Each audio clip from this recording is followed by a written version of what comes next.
Good morning, dear students. Welcome back to your science class. Students, today we will start doing our chapter 6 Spoilers and Wastage of Food and Food Preservation. After reading this lesson and watching the videos of this lesson, the student will able to define enzymes and microorganisms, and they will understand the meaning of the food spoilers, and they can identify the three causes of food spoilers: microbial factors, natural food enzymes, and other factors. And they will appraise the importance of sharing the food and preventing food wastage. Annam par Brahm Swarupam says our Indian philosophy. हमारी भारतीय संस्कृति में साधु संतों ने अन्न को पार ब्रह्म स्वरूप में भगवान का रूप माना है. This means that our great sons regarded food as a form of God. However, many of us do not respect and follow this age-old saying. जबकि आजकल के जो लोग हैं, हमारे में से बहुत से लोग ऐसे हैं जो साधु संतों द्वारा दिए गए इस ज्ञान को, इस शिक्षा को नहीं मानते हैं.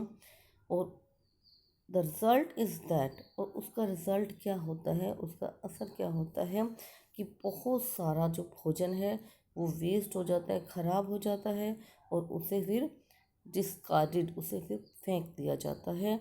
जबकि क्या होता है कि हमारे देश में बहुत से ऐसे लोग हैं जिन्हें 2 वक्त की रोटी भी खाने को नहीं मिल पाती है, और कुछ लोग ऐसे हैं जो भोजन को वेस्ट करके उसको डिस्कार्ड कर देते हैं. Don't waste food, share with others. किसी ने ठीक ही कहा है कि भोजन को वेस्ट मत करो, इसे दूसरों के साथ बांटो. और हमें इस वेलसेट को फॉलो करना चाहिए कि हमें अपने भोजन को वेस्ट नहीं करना है, किसी ज़रूरतमंद को शेयर करना है, उसे बांट देना है.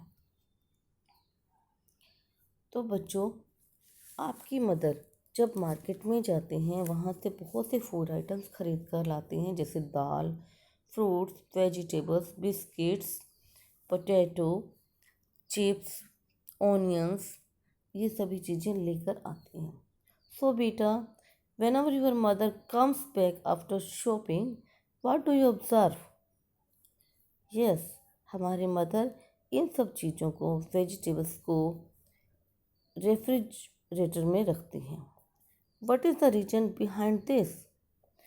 सो बेटा, क्या होगा अगर हम इन फूड आइटम्स को रेफ्रिजरेट ना करें और उसको बाहर ही पड़ा रहने दें? What will happen? इससे क्या होगा? फ्रूट एंड वेजिटेबल्स को स्पॉइल होने से बचाने के लिए हमारी मदर इन्हें रेफ्रिजरेटर में रखती हैं. अगर वो इन्हें रेफ्रिजरेटर में नहीं रखेंगे तो, और उन्हें रूम टेम्परेचर पर बाहर ही पड़ा रहने देंगे, तो फूड आइटम्स ख़राब हो जाएंगे, वो गलने शुरू हो जाएंगे. This is known as spoilers of food. So student, have you understand the meaning of spoilers of food? I am sure you have. Now question arises that how does spoilers of food occurs? कि जो भोजन है वो ख़राब कैसे होता है? अगर हम फूड आइटम्स को बाहर रूम टेम्परेचर पर रखते हैं तो वे ख़राब कैसे हो जाती हैं?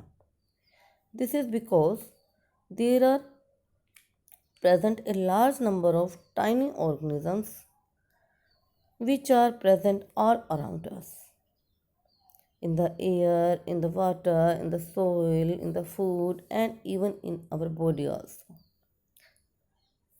These tiny organisms known as microorganisms which are present all around us. तो इन्हीं टाइनी ऑर्गेनिजम्स को माइक्रो ऑर्गेनिज्म भी कहा जाता है. Student, why these tiny organisms are called micro organisms. इन टाइनी ऑर्गेनिजम्स को माइक्रो ऑर्गेनिज्म क्यों कहा जाता है? Because these are not visible to us naked eyes, क्योंकि हम इन्हें अपनी आंखों से डायरेक्ट नहीं देख पाते हैं। They can be only seen with the help of microscope. और ये टाइनी ऑर्गेनिज्म जो हैं माइक्रोस्कोप की हेल्प से ही देखे जा सकते हैं। When these micro organism enter the food, they start feeding that food, they start growing on. तो जब ये माइक्रो ऑर्गेनिज्म हमारे भोजन पर बैठते हैं तो वे उसको खाना स्टार्ट करते हैं और उसी के ऊपर ग्रो करना शुरू हो जाते हैं। If they and they spoil the food, और वो ऐसा जब करते हैं तो हमारे भोजन को ख़राब कर देते हैं। So that's why we keep the food in refrigerator to prevent it from spoilers. तो इसलिए हम अपने भोजन को ख़राब होने से बचाने के लिए रेफ्रिजरेटर में रखते हैं। Dear students, tiny organisms are also living organisms. जैसे हम लिविंग ऑर्गेनिज्म हैं, टाइनी ऑर्गेनिजम्स भी वैसे ही लिविंग ऑर्गेनिजम्स हैं। और लिविंग ऑर्गेनिज्म जो हैं वो ज़्यादा हाई टेम्परेचर और कम टेम्परेचर में सर्वाइव नहीं कर पाते हैं। तो ये टाइनी ऑर्गेनिजम्स भी ज़्यादा हाई टेम्परेचर में भी अल्टीमेटली डाई हो जाते हैं एंड कम टेम्परेचर में भी डाई हो जाते हैं। तो जो फ्रिज है हमारा, रेफ्रिजरेटर है, उसमें टेम्परेचर कम होता है, तो इसलिए टाइनी ऑर्गेनिजम्स डाई हो जाते हैं और वो हमारे भोजन को स्पॉइल नहीं कर पाते हैं। ऐसे ही अगर हम मिल्क को बॉयल करते हैं तो उसका टेम्परेचर बढ़ जाता है, जिससे माइक्रो ऑर्गेनिज्म दूध को ख़राब नहीं कर पाते हैं।